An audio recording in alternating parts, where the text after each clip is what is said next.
Hello everyone. In this video we will discuss about the kingdom Protista. This kingdom was given by the R.H. Whittaker. He was given the 5 kingdom system of classification. In the previous video we have discussed kingdom Vonera. Now today we will discuss about the kingdom Protista. So जितने भी single cell eukaryotes होते हैं वो सब किस में आते हैं? प्रोटिस्टा में आते हैं. Protista are unicellular but eukaryotes. इन्हें यूकैरियोट्स क्यों कहा गया है? क्योंकि इनके पास वेल डिफाइंड न्यूक्लियस प्रेजेंट होता है. तो इस किंगडम में we will read about chrysophytes, dinoflagellates, euglenoids, slime moulds and protozoa. So these all comes under the protista. So we will discuss this in detail. जितने भी members होते हैं प्रोटिस्टा के जनरली दे आर एक्वेटिक होते हैं. Fresh water और marine भी हो सकते हैं. मतलब एक्वेटिक में फ्रेश वाटर और मेराइन आता है. So the members of protista are aquatic. Eukaryotes होते हैं तो इसलिए इनकी बॉडी में वेल डिफाइंड न्यूक्लियस प्रेजेंट होता है और बहुत सारे सेल मेम्ब्रेन ऑर्गेनिल्स भी प्रेजेंट होते हैं जैसे कि क्लोरोप्लास्ट है, कॉन्ट्रैक्टाइल वैक्यूल है, सारे कुछ मेम्ब्रेन बाउंड ऑर्गेनिल्स भी इसमें प्रेजेंट होते हैं. किसी किसी प्रोटिस्टा के पास फ्लैजिला होता है और किसी के पास सीलिया होता है. That we will discuss in all the groups. सारे ग्रुप्स में हम डिस्कस करेंगे. रिप्रोडक्शन की अगर हम बात करते हैं तो प्रोटिस्ट जनरली रिप्रोड्यूस करते हैं through asexually and through sexually by a process involving या तो इसमें सेल फ्यूजन होता है या फिर जाइगोट का फॉर्मेशन होता है. अगर सेल का फ्यूजन हो रहा है तो इसका मतलब एसेक्सुअली रिप्रोड्यूस कर रहे हैं. अगर जाइगोट का फॉर्मेशन होता है तो इसका मतलब ये सेक्सुअली रिप्रोड्यूस करते हैं. The first member of protista are chrysophytes. In chrysophytes diatoms and golden algae come in this group. Golden algae को हम डेस्मिड्स भी कहते हैं. तो ये जो डाइएटम्स होते हैं ये generally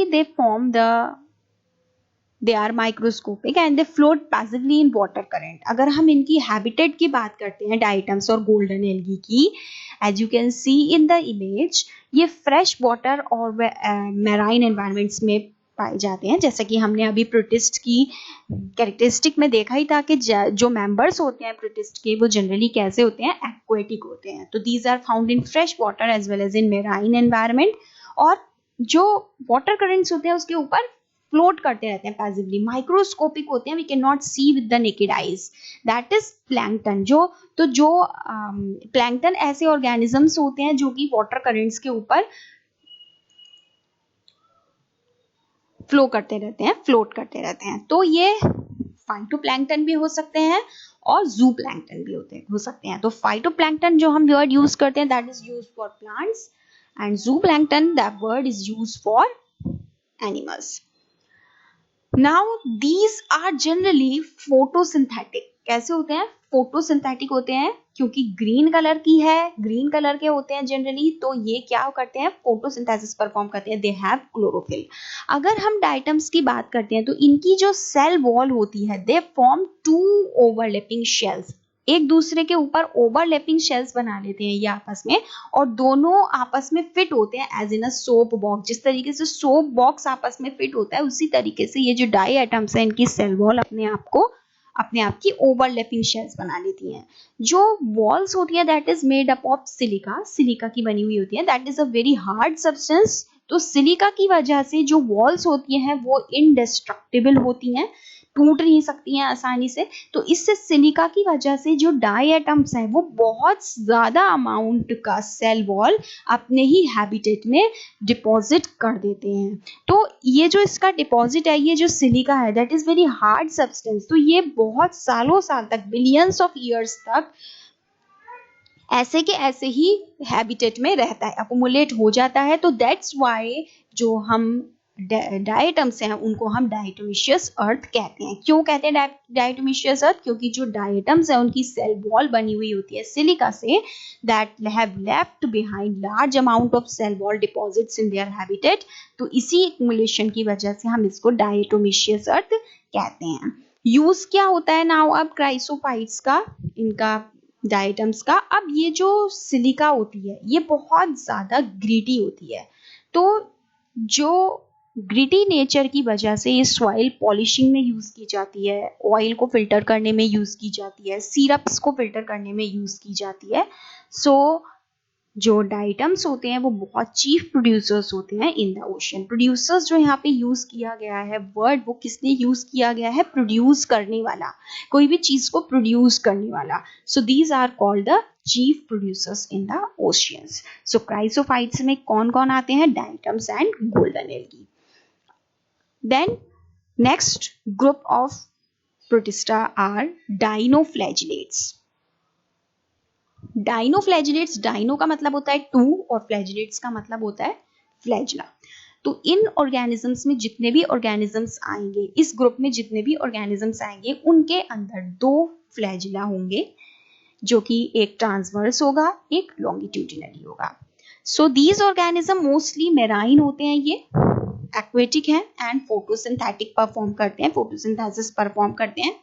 ये क्या करते हैं? इनकी सेल्स में क्या होती है? बहुत सारे अलग अलग तरीके के पिगमेंट प्रेजेंट होते हैं, जैसे कि येलो पिगमेंट है, जैसे ग्रीन पिगमेंट है, ब्राउन, ब्लू, रेड, ये सब इनमें पिगमेंट प्रेजेंट होते हैं इनकी सेल्स में। और इनकी सेल वॉल जो होती है that is made up of cellulose. और कुछ मेंबर्स में इसमें, जैसे कि जिम्नोडियम आप देख रहे हैं, ये सिरेशियम आप देख रहे हैं, ये तो इसमें क्या होता है? दो फ्लैजिला होते हैं, एक लॉन्गिट्यूडिनली होता है और एक ट्रांसवर्सली होता है। इन अ फरो बिटवीन द प्लेट्स, इनकी ये प्लेट्स हैं, इनके बीच में ही ये फ्लैजिला होता है। तो इनके दो फ्लैजिला होते हैं, नाम से ही पता चल रहा है, dinoflagellates, it have two flagella. और एक और एग्जाम्पल है दैट इज कॉल्ड गोनियोलैक्स। गोनियोलैक्स जो फ्लैजिलेट होता है जनरली, इसकी जो सेल्स होती हैं उसमें रेड कलर का पिगमेंट होता है, it have red coloured pigment.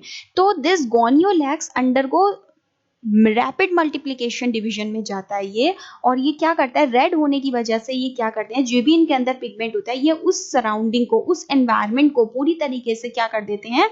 उसी कलर में चेंज कर देते हैं। तो it is red in colour, red colour की इसके अंदर पिगमेंट होता है, तो ये जहां पर भी प्रेजेंट होता है उस सी को क्या कर देता है? रेड बना देता है, that is called red tides. और रेड बनाने की वजह से उसमें से जो भी टॉक्सिन्स रिलीज होते हैं उस गोनियोलैक्स में से, वो बहुत ज्यादा डेंजरस होते हैं, that even kill other animals also, जैसे कि फिशेस हैं, और जितने भी मेराइन एनिमल्स होते हैं उनको किल कर देता है ये gonyaulax. So these are dinoflagellates. इसके एग्जाम्पल है जिम्नोडियम, सिरेशियम एंड गोनियोलैक्स।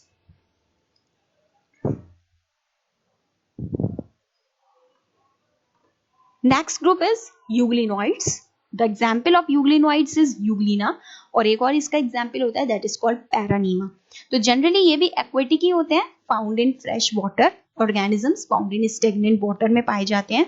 इनकी सेल वॉल किससे बनी हुई होती है? They have a protein rich layer, protein rich layer होती है इनकी, दैट इज कॉल्ड पेलिकल, जिससे इनकी बॉडी क्या होती है? फ्लेक्सिबल बनती है। इनके दो फ्लैजिला होते हैं, एक छोटा फ्लैजिला होता है और एक ये लॉन्ग फ्लैजिला होता है। It has two flagella as you can see in the image. तो ये क्या होते हैं? These are generally green in colour, तो इसलिए ये फोटोसिंथेटिक परफॉर्म करते हैं in the presence of sunlight. जब सनलाइट होती है तो इट परफॉर्म फोटोसिंथेसिस, लेकिन जब फोटोसिंथेसिस परफॉर्म इन नहीं, they behave like heterotrophs, heterotrophs की तरह बिहेव करते हैं ये by predating on other small animals. जब सनलाइट प्रेजेंट नहीं होती तब ये दूसरे ऑर्गेनिजम्स के ऊपर डिपेंड रहते हैं ऑन अदर स्मॉलर ऑर्गेनिजम्स। सो जो इनके अंदर पिगमेंट प्रेजेंट होता है वो बिल्कुल कैसा होता है? जो हायर प्लांट्स होते हैं, जैसे बहुत हायर प्लांट्स होते हैं, उनके अंदर जो पिगमेंट प्रेजेंट होता है फोटोसिंथेसिस के लिए, वही इसके अंदर प्रेजेंट होता है यूग्लिना में। सो दीज आर ऑटोट्रॉपिक, दोनों कैरेक्टरिस्टिक हो सकती है इसकी, ऑटोट्रॉपिक भी और हेटरोट्रॉपिक भी। मतलब ये प्लांट के लिए, प्लांट की भी कैरेक्टरिस्टिक्स शो करता है और एनिमल की भी शो करता है। प्लांट की कैसे करता है? It perform photosynthesis in the absence, in the presence of sunlight, but they behave like heterotrophs in the absence of sunlight. So this Euglena has both the characteristics, plant as well as animal characteristics. इसकी जो cell wall होती है that is made up of pedicle की बनी हुई होती है।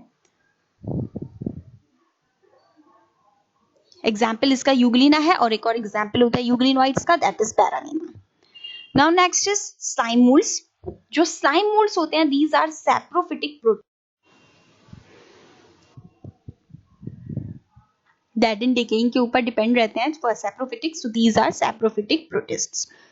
इनकी जो बॉडी होती है that feed on decaying twigs and leaves के ऊपर ये फीड करते हैं. सूचेबल कंडीशन में क्या होता है, they form an aggregation which is called plasmodium, जिसको हम प्लाज्मोडियम कहते हैं. अगर सूचेबल कंडीशन प्रेजेंट होती है, presence of moisture, presence of air present होता है, तो इट फॉर्म द प्लाज्मोडियम विच में grow over and spread over several feet. तो ये जो प्लाज्मोडियम होता है ये क्या होता है, पूरी जगह पर अपने आप को स्प्रेड कर लेता है in the presence of suitable condition. लेकिन अनफेवरेबल कंडीशन जब प्रेजेंट होंगी तो यही प्लाज्मोडियम जो होता है वो अपने आप को एक फ्रूटिंग बॉडी में कन्वर्ट कर लेता है. आप देख रहे हैं इस इमेज में, this is the image of the fruiting body of Plasmodium. तो ये प्लाज्मोडियम किस में कन्वर्ट हो गया, एक फ्रूटिंग बॉडी में कन्वर्ट हो गया. और इसकी वॉल्स, इसकी जो सरफेस है उस टिप पर बहुत सारे स्पोर्स प्रोड्यूस होते हैं. ये स्पोर्स के पास ट्रू वॉल्स होती हैं और यही स्पोर्स डिस्पर्स हो जाते हैं एयर करेंट से और सर्वाइव कर लेते हैं काफी साल तक. तो these are the slime mould. Saprophytic protists होते हैं, generally dead and decaying matter के ऊपर डिपेंड करते हैं. सूचेबल कंडीशन में अपना प्लाज्मोडियम बना लेते हैं, यही प्लाज्मोडियम अपने आप को स्प्रेड कर लेता है. लेकिन जब अनफेवरेबल कंडीशन प्रेजेंट होती हैं तो it form the fruiting bodies which have spores eight there tips and these spores disperse and form another organism and these spores are dispersed by air currents. Then protozoans. Protozoans are the last member of the protists. Protozoans जो होते हैं these are generally heterotrophs होते हैं and एंडोपैरासिटिक organisms होते हैं, मतलब body के अंदर रहते हैं. तो दीज लिव एज प्रेडेटर की फॉर्म में भी होते हैं ये और पैरासाइट्स की फॉर्म में भी होते हैं. प्रिमिटिव एनिमल्स होते हैं ये प्रोटिस्ट्स के. These are called, protozoans are called animalcules भी हम इनको कहते हैं. तो इनको 4 मेजर ग्रुप्स में डिवाइड किया है प्रोटोजोन्स को. पहला है अमीबॉइड प्रोटोजोन्स. अमीबॉइड नाम से ही पता चल रहा है कि अमीबा है. सो जितने भी ऑर्गेनिजम्स होते हैं अमीबॉइड प्रोटोजोन्स के that live in fresh water में रहते हैं, सी वाटर में रहते हैं, मॉइस्ट सॉइल में रहते हैं. इन अगर हम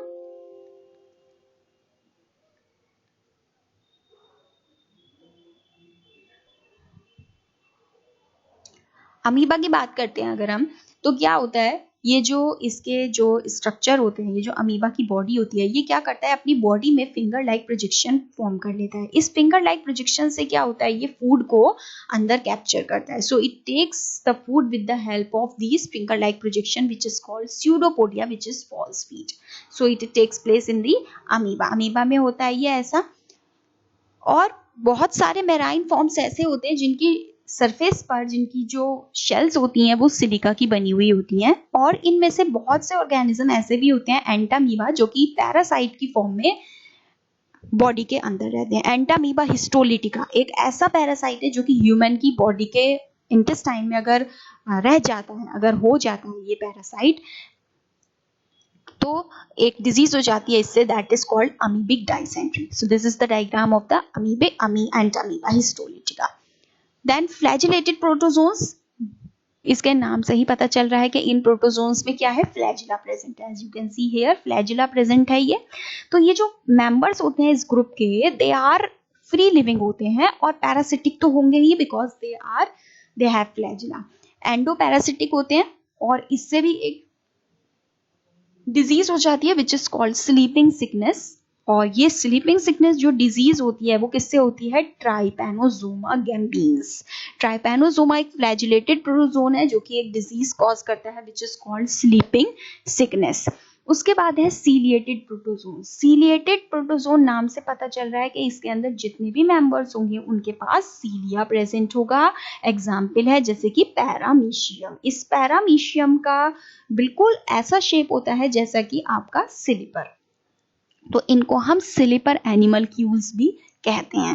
एक्वेटिक होते हैं generally and these move with the help of this hair like structure which is called cilia. आप ये देख रहे हैं इस इमेज में, ये इसके पास ये एक कैविटी प्रेजेंट है विच इज कॉल्ड गुलेट. ये गुलेट क्या करती है, बाहर की तरफ सेल सरफेस की तरफ ओपन हो रही है, तो जितना भी माउथ से फूड ये एंटर करेगा, जो बाहर इसके अंदर जाएगा वो किसके थ्रू जाएगा, इस कैविटी के थ्रू जाएगा, which is called cell gullet.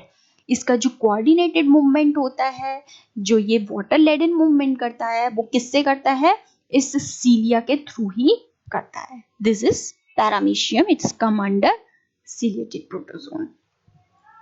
Then sporozoans, ये वो ऑर्गेनिजम्स होते हैं जो कि बहुत इन्फेक्शियस स्पोर लाइक स्टेज होती है इनकी साइकिल में, जैसे कि प्लाज्मोडियम, नाम सुना होगा आप लोगों ने, मलेरियल पैरासाइट होता है जो कि एक मलेरिया करता है, प्लाज्मोडियम। तो ये प्लाज्मोडियम जो है वो एक स्पोरोजोन है विच इज अ प्रोटोजोन। सो जो ये डिजीज हो जाती है malaria, it has a staggering effect of human population, बहुत स्टैगरिंग इफेक्ट होता है ह्यूमन पॉपुलेशन में। जितनी भी आपकी आरबीसीज होती हैं उसको रप्चर कर देता है ये मलेरियल पैरासाइट। मलेरिया का जो पैरासाइट होता है, it is generally caused by a Plasmodium. तो जो आरबीसीज होती हैं उनको रप्चर कर देता है, और जितने भी लिवर की सेल्स होती हैं उसको भी डैमेज कर देता है। सो ये थे आपके प्रोटोजोन्स, अमीबॉइड प्रोटोजोन, जो कि अमीबा आपने नाम सुना ही है, स्यूडोपोडिया बना लेता है अपने चारों तरफ। फ्लैजिलेटेड प्रोटोजोन्स, फ्लैजिला होता है उसमें। सीलेटेड प्रोटोजोन्स में हेयर लाइक स्ट्रक्चर प्रेजेंट होते हैं।